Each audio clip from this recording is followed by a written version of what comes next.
तो हेलो बच्चों, आप सभी का यूपीएससी मिशन 2.0 में स्वागत है। तो आज की इस वीडियो में हम बात करेंगे परिमेय संख्या है कि नहीं, मतलब जो 3+2√5 है वो क्या हमको आज हम बात करेंगे इस वीडियो में कि वो परिमेय संख्या है कि नहीं। ठीक है, तो क्या है, कक्षा 10 गणित प्रश्नावली 1.2 से लिया गया है। ये जो क्वेश्चन है क्या किया गया है, 1.2 से क्या किया गया, हमारा क्वेश्चन जो है लिया गया है और इसको हम सिद्ध करेंगे कि जो 3 पॉइंट क्या हमारा क्वेश्चन है 3+2√5 है, ये क्या है, एक परिमेय संख्या है या अपरिमेय संख्या। ठीक है, तो क्वेश्चन में दिया है कि अपरिमेय संख्या है, तो इसको क्या करना है, सिद्ध करना है। सिद्ध कीजिए कि हमारी जो 3+2√5 है ये क्या है, अपरिमेय संख्या है। तो क्या करेंगे, पहले क्या इसको लिखेंगे, पहले हल लिखेंगे। ठीक है, क्या लिखेंगे, हल। अब देखिए यहाँ पहले क्या करेंगे, सबसे पहले हमको क्या करना है, इसका विपरीत मानना है। मतलब ये परिमेय अपरिमेय संख्या है तो क्या मानना है हमको, अपरिमेय संख्या है तो क्या मानना पड़ेगा हमको, परिमेय संख्या मानना पड़ेगा। ठीक है, कहने का मतलब ये है कि इसको विरोधाभास यानी विपरीत मानेंगे, ये यह परिमेय संख्या है। तो क्या करेंगे, माना माना 3+2√5 एक परिमेय संख्या है। क्या है, यह क्या है, परिमेय संख्या क्या है, हम लोगों ने मान लिया। अब देखिए इसका जो आगे क्या होगा, आगे क्या करना है हमको, इसलिए इसलिए इसलिए हम क्या लिख सकते हैं, हम 3+2√5। अब परिमेय संख्या को क्या लिख सकते हैं, P/Q के रूप में लिख सकते हैं। तो ये लिखे, इसलिए 3+2√5 P/Q। ऐसे क्या लिख लिए, P/Q लिख लिए, जहाँ Q इक्वल टू क्या होता है, 0। और ये यहाँ पर जहाँ P और क्या है, P और Q क्या है, एक पूर्णांक है। क्या है, P और जो Q है यहाँ पर क्या है, पूर्णांक है।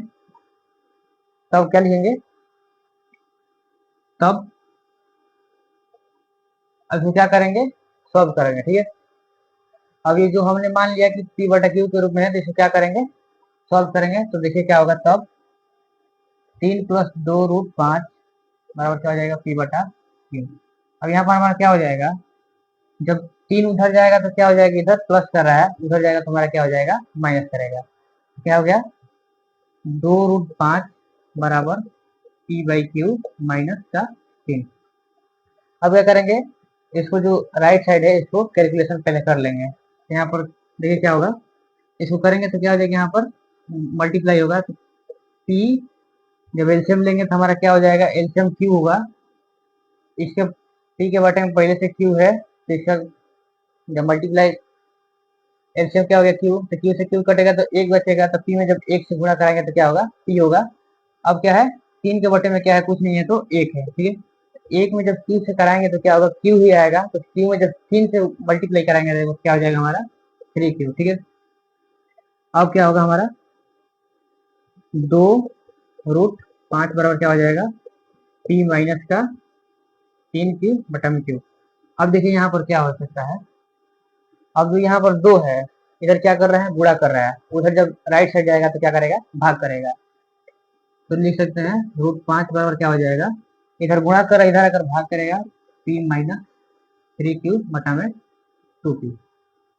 अब देखिए यहाँ पर क्या लिखना है, अब हमारे पर यहाँ पर ये हो जाएगा, √5 बराबर क्या हो गया, P माइनस 3Q बटा में 2Q। अब देखिए यहाँ पर दोनों क्या दिखा रहा है, बराबर दिखा रहा है। ये क्या है, अपरिमेय संख्या है और ये क्या है, परिमेय संख्या। अब दोनों का क्या दिखा रहा है, बराबर संख्या। और जो अपरिमेय संख्या होती है, परिमेय संख्या का बराबर कभी नहीं होता है। तो यहाँ पर लिखेंगे विरोधाभास विधि द्वारा। क्या लिखेंगे, विरोधाभास विधि द्वारा। ठीक है, क्या लिखेंगे, विरोधाभास विधि द्वारा।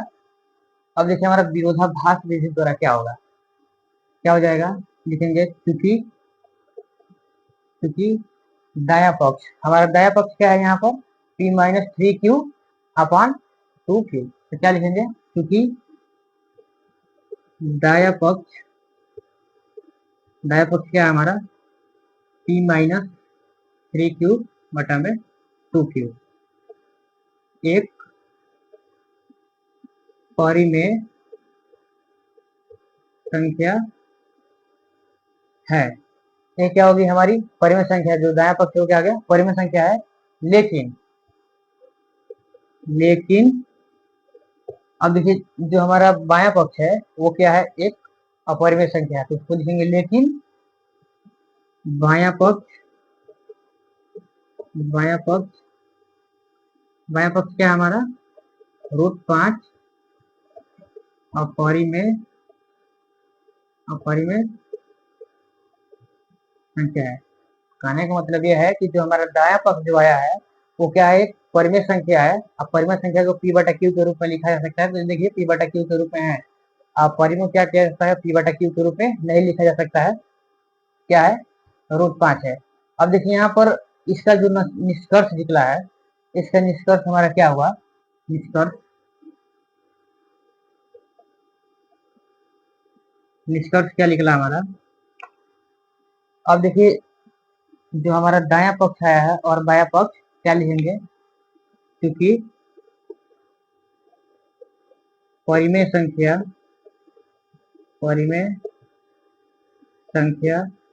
नॉट इक्वल टू अपरिमेय संख्या, अपरिमेय संख्या मतलब कि जो परिमेय संख्या है कभी भी अपरिमेय संख्या के बराबर नहीं हो सकता है। अब क्या लिखेंगे, इसलिए इसलिए इसलिए हमारी धारणा, अब धारणा करने का मतलब ये है कि जो हमने माना था कि 3 प्लस जो √2 प्लस √5 है वो क्या है, अपरिमेय संख्या है। मतलब माने थे कि क्या है परिमेय संख्या है, तो क्या हमारे को हो गया, धारणा क्या हो गया, गलत सिद्ध हो गया कि नहीं, ये जो √3 प्लस √2 √5 जो है ये क्या है, एक अपरिमेय संख्या है, तो ये लिखा है। इसलिए हमारी धारणा गलत सिद्ध हुई कि, अब हमारी धारणा क्या माने थे, 3 प्लस √2 √5 एक परिमेय संख्या नहीं है। जब परिमेय संख्या नहीं है तो क्या लिखेंगे, अतः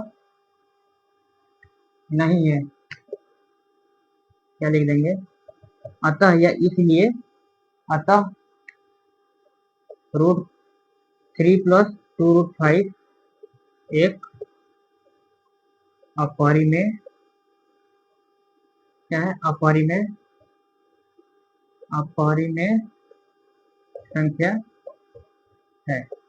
अब देखिए ये जो क्वेश्चन था 3 प्लस 2 √5 जो है ये क्या है, एक अपरिमेय संख्या है, उसका पूरा कैलकुलेशन हमारा क्या आ गया, ये कैलकुलेशन हुआ तो सीधा हमारा हुआ कि जो 3 प्लस 2 √5 है ये हमने क्या माना था कि एक परिमेय संख्या है, तो क्या हुआ गलत सिद्ध हो गया कि नहीं, ये जो हमारी 3 प्लस 2 √5 है ये क्या है, एक अपरिमेय संख्या है। ठीक है, देखिए